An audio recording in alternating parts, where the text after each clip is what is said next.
is on its way. Down to the first right-hander at Redgate. The circuit has still got one or two damp patches on it. One of the 125cc riders fell off.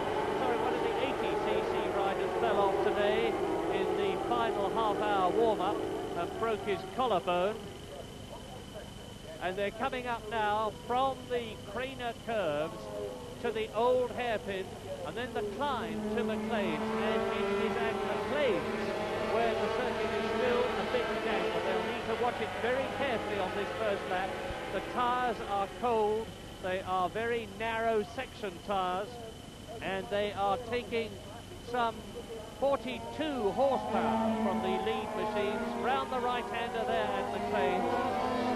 Down now towards Coppice, over the crest of the hill, now to the fastest part of the course, where the 125cc will be close to 140 miles an hour as they come down to the S's, and in the lead it is now Fausto Gresini who has taken the lead from his teammate Bruno Casanova as they go into the S's, and now down to the new part of Donington, the Melbourne hairpins, and it's a second gear corner at the bottom. It's Gresini number 2 leading, Casanova in second position behind him. Then well up is Pier Paolo Bianchi. That's the man to watch. He's got a lot to prove because he is only in 6th place in the World Championship, and he's coming up into second position now. It's Bianchi, number 8, Bianchi, who is riding an MBA, a Moto Benelli made in Arcore, over the line. 3 times world champion Pier Paolo Bianchi is chasing the World Championship leader Fausto Gresini. With in 3rd position Bruno Casanova. So it is the works Garellis. There are just 2 of them in this race, and they are in 1st and 3rd positions, sandwiching the MBA of Pier Paolo Bianchi. And look at the way now Gresini is easing away from Pier Paolo Bianchi, number 8 there. As you see this magnificent Donington circuit at its very best. The grass, which has been sown over the infield, has grown through. There is no Armco here. There is a magnificent runoff area all the way around the circuit. There are concrete walls and gravel traps to stop the bikes before they get to the concrete walls at the most hazardous points. And Bianchi on lap 2 out of 24 is right up with Gresini. And now, as you can see, into the picture has come Andres Sanchez on the Ducados as they come down to the S's. 1st, 2nd, 3rd, 4th together, and Bianchi is going for the lead and takes it. Sanchez is in 4th position. Gresini, the Italian, so it's Italian 1st and 2nd. Gresini fighting back on the Garelli. These twin-cylinder machines, 42 brake horsepower, 6 speeds, and what a magnificent scrap between Bianchi and Gresini, with Casanova keeping a watching brief. That's number 23, Bruno Casanova, and Corrado Catalano on the MBA, that's number 19, has joined the leading quartet. He's in 5th place, and it's going to be a 5-man battle for victory. Gresini looks over his shoulder and he sees not his teammate, but he sees Andres Sanchez, the Spanish rider on the Ducados. So, as Gresini retakes the lead from Bianchi with Casanova in 3rd place, the Garelli is being wound up now. Gresini seems for the moment to have the measure of triple world champion Pier Paolo Bianchi, who's down into 2nd place, number 8. Up into 2nd position goes Casanova, and behind Casanova goes Sanchez. So in less than half a lap, Pier Paolo Bianchi has gone from 1st to 4th and appears to be dropping back. And I think the Garelli riders were just sizing up the opposition, because look, Casanova is now guarding his teammate Fausto Gresini, who has 90 points in the World Championship. You notice the way that Casanova, number 23 on the blue and white Garelli, is riding slightly to one side of Gresini. Now, it has been suggested by some unkind people that Casanova is having to ride for team orders. Gresini looks over his shoulder because significantly Gresini, number 2, won in Spain, in West Germany, in Italy, in Austria, in Holland, in France, and scored a maximum of 90 points, 15 points for a win, whereas number 23, his teammate Casanova, has never finished higher than second. He's had 3 of them in Italy, Austria and Holland. Over the line to complete another lap. And now the sun is coming out to bless this meeting.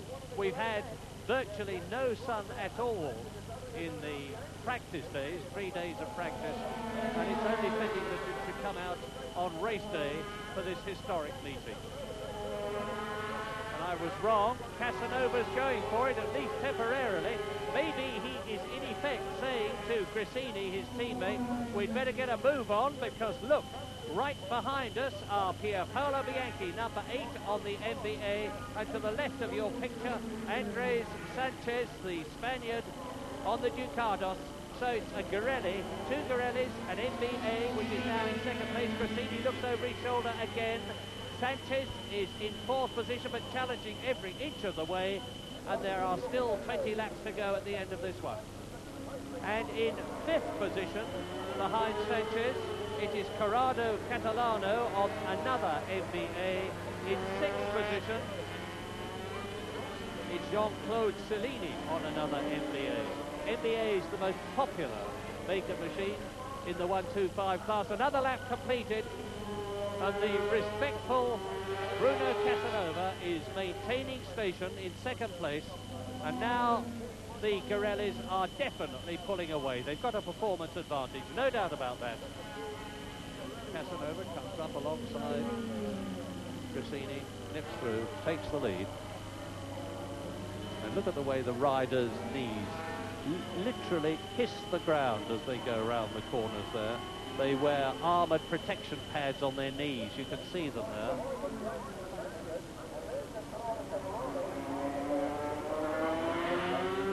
Gresini and Casanova fighting it out in the front. And Gresini takes his foot off the left footrest there. That the gear change lever is on the left. They go into Goddard, the new corner, because the new loop from the S's down to Melbourne Hairpin and back to Goddard has extended the circuit. And there, out of the race, is Thierry Furs, the Swiss rider on an MBA. Fastest lap so far, Bruno Casanova on the Garelli, number 23, who is in the lead now. And he has gone round in 1 minute 50 seconds, 50.2 seconds. That's a speed of 81.66 miles an hour, and is some 3 miles an hour slower than the pole position time. That's Mike Leutner's MBA there.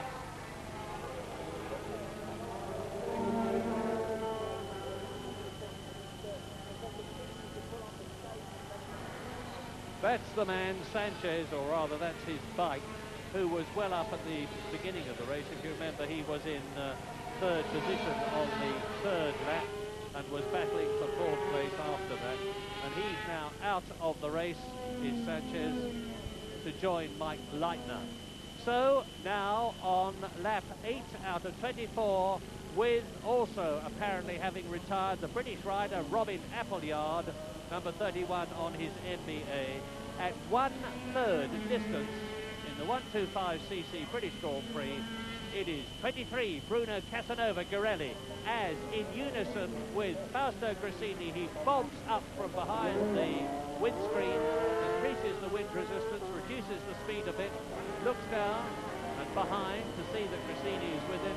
3rd is Pierpaolo Bianchi, about 1.5 seconds behind them. 4th is Domenico Brigaglia. 5th is Corrado Catalano. 6th is Jean-Claude Cellini. 7th is Adi Stadler. In 8th position is Ezio Gianola. 9th is the Danish driver, Fleming Kistra. And in 10th position, it's Johnny Wickstrop. what a lovely looking bike that number 8, the MBA of Pier Paolo Bianchi, is in third position. Oh, down goes Casanova. That shows how hard he was being pushed by Fausto Grissini, and that also shows how magnificent the safety facilities here at Donington are.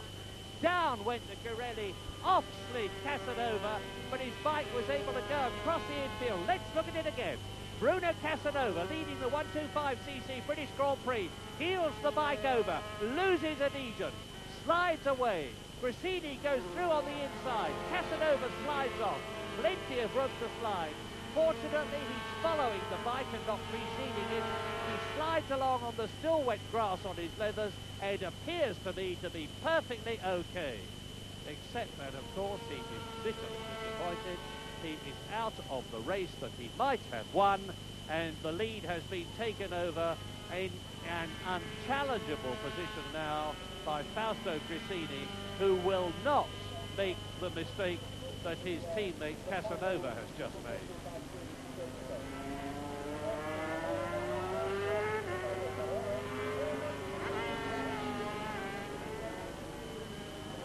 I think Grissini has got cramp. You watch the way he stands up. Look at the way he keeps on taking his leg off the footrest. You see, he's done it again there. He is unhappy about something. He's easing the muscles on his leg, and the gap between himself and Bianchi in the background is 4.33 seconds. Here is the greatest 125cc rider we have seen for a long time. Number 8, Pier Paolo Bianchi. World champion in 1976, 1977 and 1980. 3 times champion of Italy. There he is. 4.8 seconds was the gap. Here is the challenger. 17 years experience. 21 Grand Prix wins. Comes from Arcangelo in Italy. But the best place he has had so far this year was in West Germany, where he finished 4th. Well, it looks as though he's going to finish at least 2nd.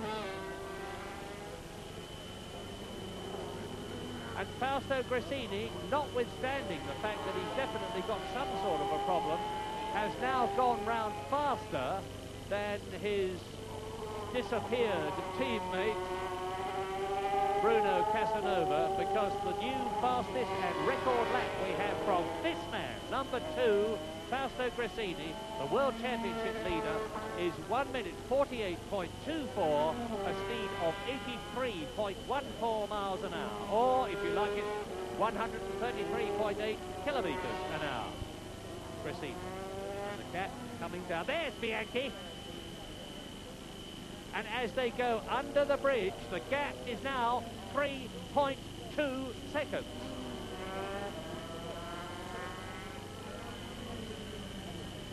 See the marvellous flowing rhythm that you can get here at Donington between the Craner curves, Old Hairpin, underneath Starkeys Bridge, McLean's. This is Coppice.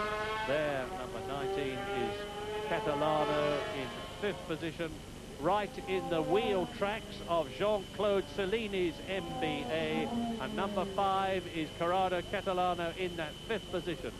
Meantime, the battle for the lead is continuing on lap 13, which is just over the half distance. And I think, yes, Fausto Grissini has got the message, has wound up the twist grip a bit more, eases his leg going round Redgate, but the lead now is up to 4 seconds. 4.7 seconds. He's taking his leg off for longer and longer, but of course he keeps on having to put it back on the footrest, because it is with his left foot that he operates the gear lever, and you have to do a great deal of gear changing of the 6-speed gearbox here at Donington. And in trouble is Domenico Brigalia, going down to Redgate corner. He's furious with himself, or with the machinery. Number 3, Domenico Brigalia, who was in 3rd position, making some unusual Italian gestures as he goes touring round Redgate, And number 5, Ezio Gianola, makes some equally suggestive gestures at him to indicate that he ought to get out of the way a bit quicker than he was doing. As Pierpaolo Bianchi goes through, well, has to ease off. It surprises me that Bianchi, with all his experience, is not getting through the midfield men as swiftly, as cleanly and as smoothly as Fausto Grissini in the lead, as a result of which the gap between first and second, there is the second place man, 3 times world champion Pierpaolo Bianchi, is increasing all the time. And of course there's continues to be a battle, and you're looking at the battle now for 3rd position, because number 41, the man to watch in 3rd place, is Jean-Claude Cellini. Behind him in 4th place and going for it hard is Corrado Catalano. So the Frenchman in 3rd position, number 41, Cellini. The Italian in 4th place, Catalano. They are the battle in the first 6. Meantime, Grissini goes on his victorious 100% victory way. He's won every round of the World Championship in the 125cc class thus far this year, which means 6 victories. And there's Pierpaolo Bianchi. Well, the last time I took the gap between Fausto Grissini, the leader, and Pierpaolo Bianchi in 2nd place, it was over 5 seconds. If Pierpaolo Bianchi has got anything in reserve, now is the time to produce it, because they're coming through to complete lap 21 out of 24. And the leader, number 2, Fausto Grissini, is on his way down to Redgate as Bianchi comes out of the left-hander and crosses the line, and the gap is now 9 seconds. So I think number 8, Pierpaolo Bianchi, has decided that he is going to settle for 12 points for 2nd place, rather than ride at 11/10, if that were possible, in an effort to catch and pass Fausto Grissini for the extra 3 points. And the competition continues, of course. Grissini leads, Pierpaolo Bianchi 2nd. Look for 41 and 19. There they are. 41 is Jean-Claude Cellini. Tucked up behind him is Corrado Catalano. I say, old chap, you mind moving over, says Catalano. Did you see him take his hand off the handlebars and push the backside of the rider that he was wanting to lap? There is Grissini. Well, this is going to be something for his scrapbook to look back on in years to come. A win at Donington, the first ever British Grand Prix of any capacity. 125cc. Fausto Grissini is going to win by about 10 seconds. He's coming down to the S's for the last time, and down goes Corrado Catalano. He was trying too hard, the man in 4th position, to catch and get past Jean-Claude Cellini. And the marshals, of course, are being very considerate. Naturally, when a rider comes off, there's Grissini almost home. When a rider comes off, the adrenaline is flowing, and he doesn't necessarily do the wisest thing. And the wisest thing is to get as far away from the accident as he can, and the marshals were making sure he did that. Here's a man who doesn't have to worry about that, because Fausto Grissini is now in the finishing yards of the 125cc British Grand Prix. He takes the checkered flag to win, and you can see how delighted he is. He has now won round 7 as he won rounds 1, 2, 3, 4, 5 and 6. He has 105 World Championship points as Pierpaolo Bianchi finishes in 2nd place. In 3rd position will be Jean-Claude Cellini, and with Corrado Catalano out of the race, up into 4th position should come Johnny Wickstrom, and Fausto Grissini, the world champion-elect, I think, of 1987 in the class, completes his lap of honour almost. He has won every round, and he dominated here at Donington. Another perfect performance from Italian, 6 Italians.